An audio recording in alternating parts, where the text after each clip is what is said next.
Good afternoon, welcome to Chandigarh career group. आज हम लोग एनडीए 2020 के जो क्वेश्चंस आए हुए थे उनको डिस्कस करेंगे। और जो मतलब इससे पहले हम लोग ऑल्दो यू नो कि we have started a series of PYQ in which I discuss all this questions from 2023 to the recent year which is like 2020। ठीक है, तो आज के में 2020 के questions को उठाते हैं। तो आपके पास पहला क्वेश्चन दिया हुआ है, which of the following is a major environmental issue in the eastern Canada. आपको कनाडा वाले रीजन में बताना है कि सबसे जो मोस्ट प्रोमिनेंट एक रीज़न होता है इन्वायरमेंटल इशू का, वो कौन सा है। ऑप्शन में क्या क्या दिया हुआ है, एसिड प्रेसिपिटेशन, दूसरा दिया हुआ है ग्राउंड वाटर डिप्लेशन, तीसरा है आपका लैंड डिग्रेडेशन और चौथा है आपका डेजर्टिफिकेशन। देखो, एसिड प्रेसिपिटेशन इज बेसिकली आपका क्या होता है कि acid rain which is cause by sulphuric acid और सल्फर डाइऑक्साइड और प्लस उसमें कुछ ऑक्सीडाइज उनकी मात्रा मिल जाना। दूसरा है आपका ग्राउंड वाटर डिप्लेशन, जब जो पानी का स्तर होता है वो थोड़ा सा कम हो जाए। तीसरा आपके पास दिया हुआ है लैंड डिग्रेडेशन, कि मतलब जो ज़मीन है उसका नीचे धंस जाना। फोर्थ आपको दिया हुआ है डेजर्टिफिकेशन, आपका जो एरिया है वो थोड़ा सा बंजर बन जाए, वहाँ पर आपकी कुछ भी नेचुरल वेजिटेशन ना हो, वहाँ पर आपकी रेनफॉल ना अकर करे, उस एरिया को बोला हुआ है आपका क्या, डेजर्टिफिकेशन। तो इसके अकॉर्डिंग जो आंसर होगा वो आपका होगा एसिड प्रेसिपिटेशन का।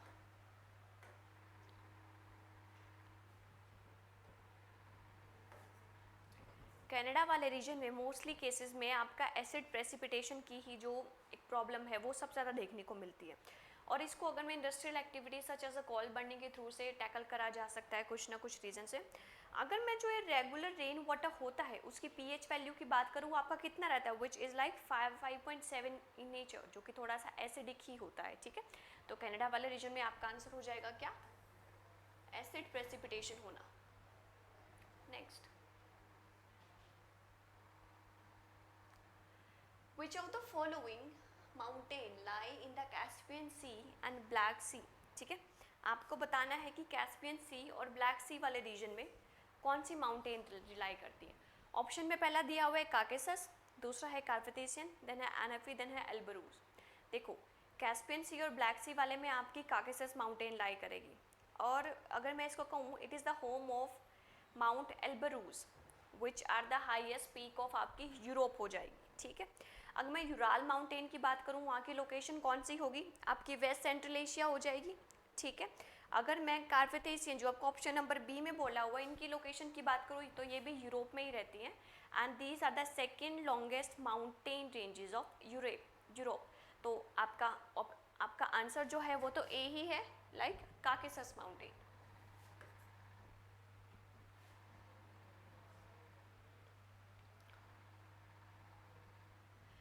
Which of the following countries does not have direct action of sea and water? ये क्वेश्चन तो बहुत इजी है। पहला सीरिया, जॉर्डन, अजरबैजान या फिर अर्मेनिया। अजरबैजान होगा ना इसका आंसर। और अगर मैं इसकी कैपिटल की बात करूँ तो क्या हो जाएगी, Baku.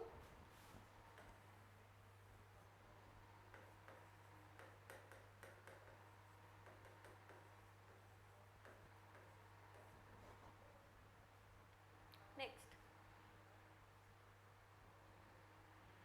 Which of the following country is called country of India?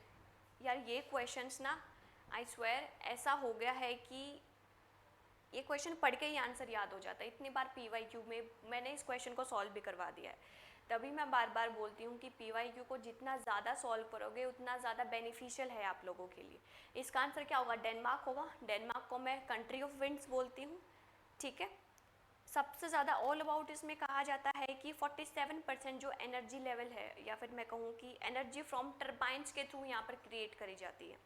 अगर मैं इंडिया की बात करूँ, इंडिया को क्या बोलते हैं, कंट्री ऑफ विलेज। चाइना को क्या बोलते हैं, कंट्री ऑफ रेड ड्रैगन। तो आपके ऑप्शन का आंसर तो क्या है, Denmark.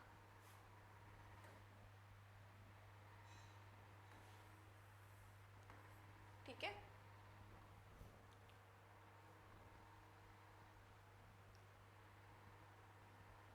Which of the following is a cold local wind? पहली है आपकी सेंटाना, चिनूक, मिस्टल या फिर लू। देखो, इसका आंसर आपका होगा मिस्टल। बेसिकली ये आपकी कोल्ड प्लस ड्राई विंड होती है और जो कि थोड़े से साउदर्न फ्रांस में ब्लो करती है। और साउदर्न फ्रांस वाले एरिया में ब्लो करेगी टुवर्ड्स मेडिटेरेनियन सी, ठीक है, मिस्टल हो गया। अगर मैं लू की बात करूँ, लू कहाँ की है, आपके डेजर्ट वाले रीजन में रहती है, समर वाले सीजन में ब्लो करेगी, मतलब मैं थार डेजर्ट की रीजन की बात कर रही हूँ कहीं ना कहीं। अगर मैं और कोल्ड लोकल विंड की बात करूँ, कौन कौन सी हो जाएगी, मिस्टल तो एक नाम आ ही गया, उसके अलावा आप बोरा बोल सकते हो, उसके अलावा आप ब्लिजार्ड बोल सकते हो, लेवेंडर बोल सकते हो, ठीक है। तो ऑप्शन का आंसर क्या हो जाएगा, मिस्टल, जो कहीं ना कहीं फ्रांस टुवर्ड्स मेडिटेरेनियन सी की तरफ बहती है। लू क्या बताया, थार डेजर्ट या फिर डेजर्ट वाले रीजन में, ठीक है। और मैंने और लोकल विंड का नाम क्या बताया, बोरा,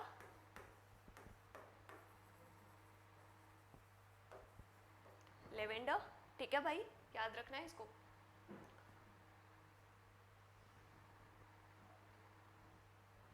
Which of the following is a not a current of Pacific Ocean? देखो, सबसे पहले तो एक पॉइंट इसको क्लियर करो कि आपकी करंट कितने तरीके की होती है।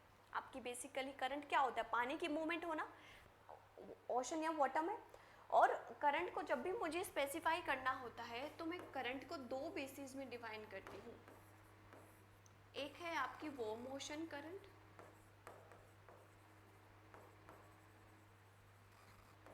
और एक है आपकी कोल्ड करंट। अब वार्म कहाँ पर होगी, ये आपकी अर्थ, ये आपकी इक्वेटर,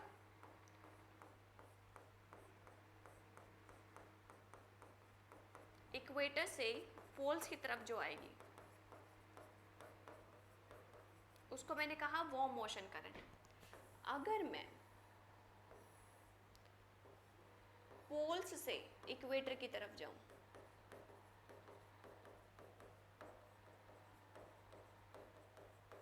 ये आपकी होगी कोल्ड ओशन करंट। अब ऑप्शन में क्या क्या दिया हुआ है, ओयोशियो, अलास्का, अगुलहास ही इसका आंसर है, फिर है कैलिफोर्निया। हमको पूछा हुआ है which is not a current of Pacific ocean, Agulhas होगा इसका आंसर। ये जो है ये आपकी थोड़ी सी वार्म ओशन करंट रहती है, जो बेसिकली आपके इंडियन ओशन वाले रीजन में रहेगी।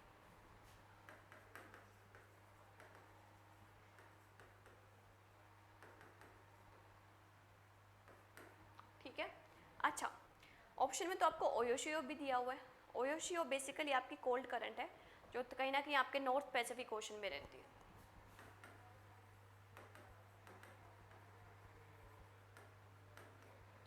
उसके बाद है आपका अलास्का, अलास्का आपकी वार्म ओशन करंट हो जाएगी। उसके बाद है आपकी कैलिफोर्निया, कैलिफोर्निया भी आपकी कोल्ड ओशन करंट है, जो आपकी थोड़े से यूनाइटेड नेशन वाले में रहती है।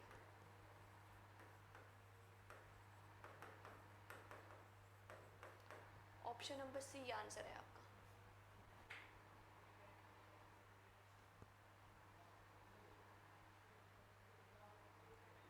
Which of the following Indian states does not share the international boundary with two or more country?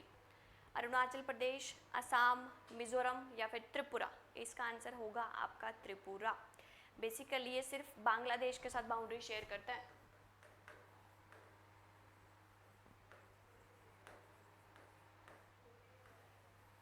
अच्छा, इन्होंने दिया हुआ है अरुणाचल प्रदेश। अरुणाचल प्रदेश कौन सी दो कंट्री के साथ शेयर करेगा, भूटान और चाइना।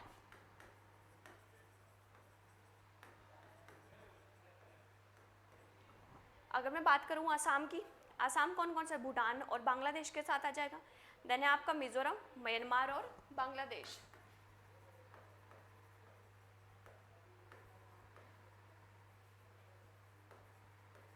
और ये आसाम है, ठीक है, भूटान के साथ और किसके साथ करेगा, आसाम ऊपर वाले पे, चाइना। तो ऑप्शन नंबर डी। अब नेक्स्ट देखो,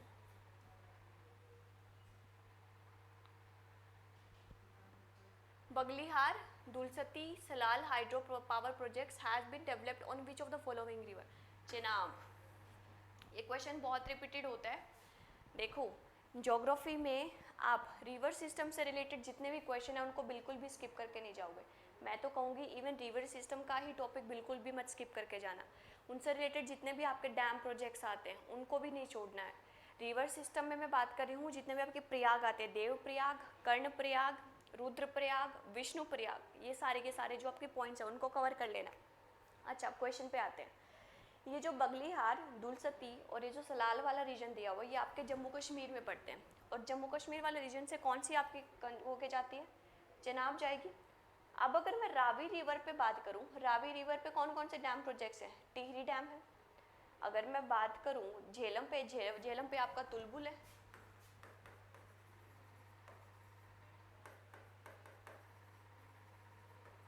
ठीक है,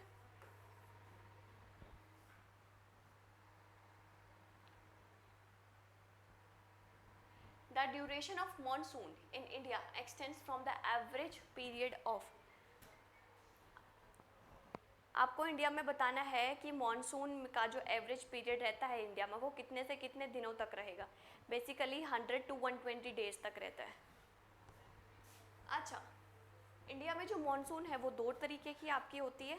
एक आपकी रहेगी साउथ वेस्ट मॉनसून, जिसको मैं समर मॉनसून भी बोलती हूँ, और एक दूसरा आपका होता है जिसको मैं बोलती हूँ रिट्रीटिंग मॉनसून। ये जो आपका मैंने इसको बोला समर मॉनसून, इसका टाइम पीरियड कितने से कितने तक रहेगा, जून से लेके मैं सितंबर तक का बोल सकती हूँ ना। और जो आपका थोड़ा सा इंडियन ओशन वाले रीजन को क्रॉस करके जाएगा, अब देखो इसको मैं समर सीजन मॉनसून बोलती हूँ। जो इंडियन ओशन से उठ के अपनी ओशन करंट्स को उठाएगा, मॉइस्चर को उठाएगा और ऊपर ऐसे क्रॉस करता जाएगा। अगर मैं रिट्रीटिंग मॉनसून की बात करूं तो वो ऐसे आता है ना, विंटर, इसको मैंने कहा समर मॉनसून और इसको मैंने कहा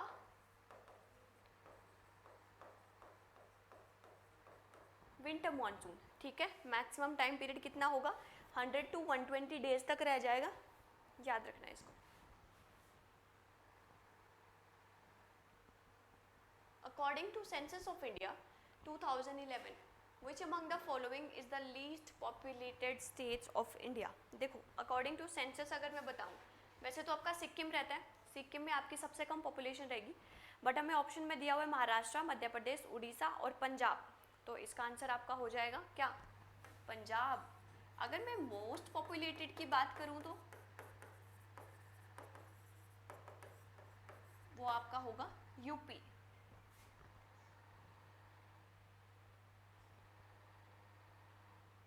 अब which one of the following is the natural vegetation of South East China, पूछा हुआ है कि साउथ ईस्ट चाइना की नेचुरल वेजिटेशन इनमें से कौन सी होगी। पहला ऑप्शन है subtropical broadleaf evergreen forest, फिर है आपका tropical broadleaf forest evergreen, तीसरा है आपका ट्रॉपिकल डेसिडियोस फॉरेस्ट, चौथा है आपका टेम्परेट एवरग्रीन फॉरेस्ट। इसका आंसर जो होगा वो होगा आपका subtropical broadleaf evergreen forest. देखो, बेसिकली आपके साउथ ईस्ट चाइना वाले रीजन में रहेंगे जिनको थोड़ा सा कम से कम भी मैं कह सकती हूँ कि वार्म टू मॉइस्ट समर की ज़रूरत पड़ती है।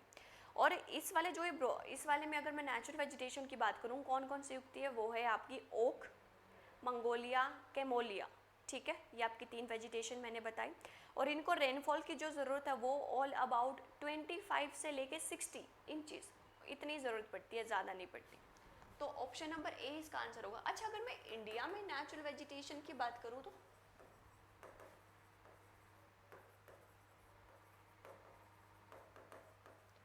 अब मैंने एक वर्ड बोला नेचुरल वेजिटेशन, एनवायरनमेंट में जो पेड़ और पत्तियाँ होती हैं उनकी ग्रोथ बिना किसी ह्यूमन डिस्टर्बेंस के हो जाना, उसको ही मैं क्या बोलती हूँ, नेचुरल वेजिटेशन काउंट करती हूँ। और इंडिया में आपको बेसिकली एवरग्रीन मिलेंगे, थॉर्नी फॉरेस्ट मिलेंगे, डेसिडियोस मिलेंगे, मॉन्टेन मिलेंगे। ठीक है, मैनग्रोव मिलेंगे, अलग अलग तरीके के आपको फॉरेस्ट इंडिया में मिलते हैं। इसका तो आंसर ए होगा, क्योंकि हमें रीजन क्या पूछा हुआ था, चाइना वाला पूछा हुआ था, उसके मैंने आपको स्पीशीज़ भी बता दी और मैंने उसको आपकी रेनफॉल भी बता दी।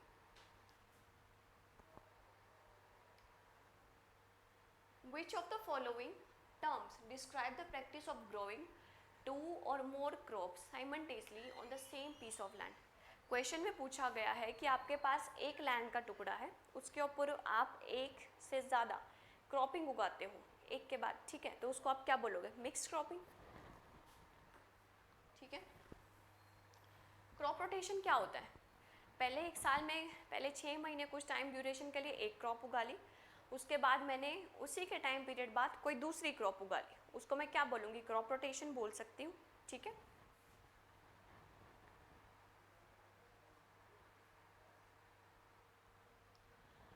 For an area to be excluded from the drought prone category, what percentage of the gross cropped area should be under irrigation? देखो क्वेश्चन में आपको पूछा गया है, अगर मुझे किसी एरिया को सूखा ग्रसित जो इलाका होता है उससे मुझे बाहर निकालना है, तो मुझे उस एरिया पर कितनी सिंचाई करनी पड़ेगी, कितना % ऑफ मुझे जो इरिगेशन है वो चीज़ उसको यूज़ में लेके आनी पड़ेगी?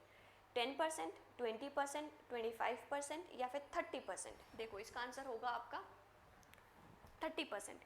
अगर मुझे रेनफॉल की बात करनी हो, कहा जाता है कि जहाँ पर आपकी 60 सेंटीमीटर से 60 सेंटीमीटर तक बारिश होती है, तो मैं वो जो एरिया होता है उसको आप सूखाग्रस्त एरिया डिक्लेयर करते हो, कि मतलब वहाँ पर आपकी नेचुरल वेजिटेशन भी नहीं हो सकती, वहाँ पर आप कुछ उगा भी नहीं सकते। 60 सेंटीमीटर रेनफॉल हुआ और % ऑफ कितना इरिगेशन करना होगा, मैंने आंसर क्या बताया?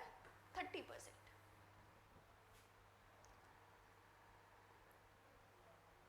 Dryland farming in India is confined with the rainfall less than, same question वही पूछा हुआ था कि कितने से कितने तक की, 60 to 75%, 60 to 75 सेंटीमीटर रेनफॉल तक की आपको इतनी ज़रूरत पड़ती है। अच्छा, अगर मैं इंडिया में एग्रीकल्चर की बात करूँ तो एग्रीकल्चर के कितने टाइप्स होते हैं? क्योंकि इन्होंने ड्राईलैंड फार्मिंग की बात करी हुई है ना, तो फार्मिंग आपकी कितनी तरीके की होती है? एक आपकी होगी शिफ्टिंग कल्टीवेशन, ठीक है, दूसरी आपकी इंटेंसिव होगी, तीसरी आपकी होगी मिक्स्ड। अब शिफ्टिंग में क्या होगा? एक जगह के एक स्मॉल पैच, एक लैंड के पैचेस को पहले क्लियर करेंगे, उसके ऊपर खेती बाड़ी करेंगे, उस खेती बाड़ी के बाद मतलब आग लगा के या जैसे भी साफ़ करके पहले उस ज़मीन को साफ़ करा जाएगा, खेती करी जाएगी। जब वो ज़मीन बंजर हो जाएगी तो उस एरिया को छोड़ के आप दूसरी जगह शिफ्ट हो जाते हो, उसको मैं शिफ्टिंग कल्टीवेशन बोलती हूँ। शिफ्टिंग कल्टीवेशन का आसाम में नाम क्या है, ये मुझे कमेंट सेक्शन में आप लोग बताओगे। उसके बाद एक आती है मिक्स क्रॉपिंग, की मतलब एक ज़मीन के टुकड़े पे एक से ज़्यादा खेती बाड़ी को करना, ठीक है, इसको मैं बोलती हूँ। तो इसमें बात करी हुई है रेनफॉल की, लेस देन कितना होता है? 75, 60 to 75।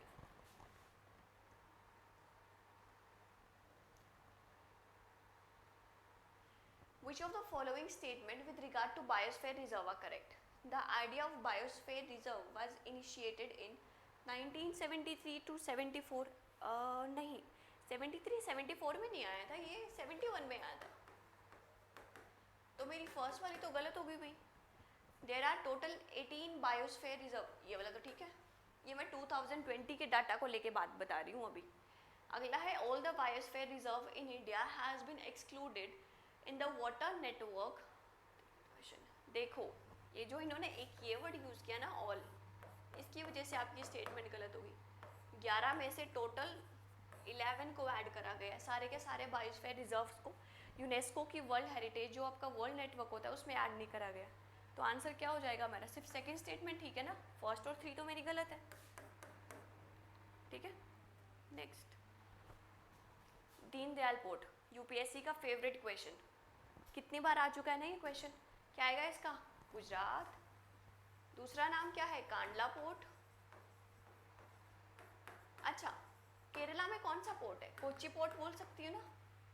महाराष्ट्र में कौन सा है? जवाहरलाल नेहरू।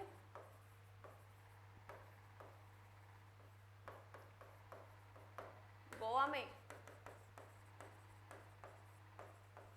मुर्मुगांव, ठीक है, याद रखना। Krishna Raja Sagar dam has been located on river Krishna, ठीक है, नहीं कृष्णा पे तो आपका दूसरा है, कृष्ण राजा, ठीक है। इन्होंने बोला हुआ है कि कृष्ण राजा सागर डैम ये आपका कौन सी रिवर पे है? ऑप्शन में है कृष्णा, तुंगभद्रा, कावेरी या फिर गोदावरी। ये आपका कावेरी रिवर पे है, कर्नाटका वाली साइड। सॉरी माय बैड, मैंने पहले गलत बता दिया।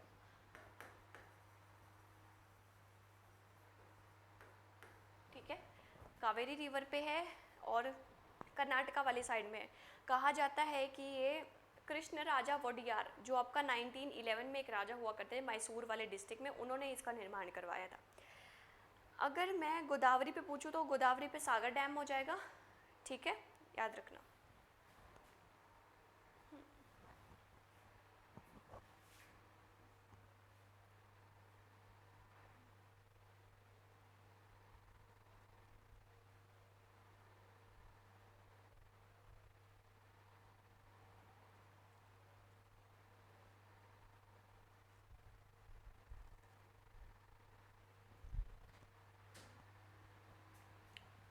देखिए next, New Zealand is considered to be the part of which of the following islands group. ये है आपका पॉलिनेशिया।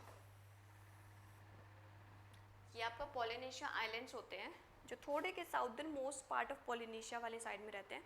और जब आपकी न्यूजीलैंड की फॉर्मेशन हुई थी तो ये वहाँ पे कुछ कुछ आइलैंड्स हैं जिनकी ग्रुपिंग को ये वाले इस वाले रीजन में मैं काउंट करती हूँ।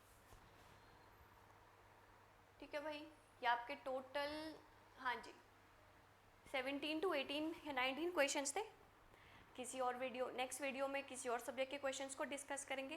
टिल देन अच्छे से प्रैक्टिस करते रहो, जितनी ज़्यादा प्रैक्टिस करोगे उतना ज़्यादा बेनिफिशियल होगा। मैं तो बार बार यही बोलती हूँ। तो चलिए मिलते हैं नेक्स्ट में। Till then thank you and take care.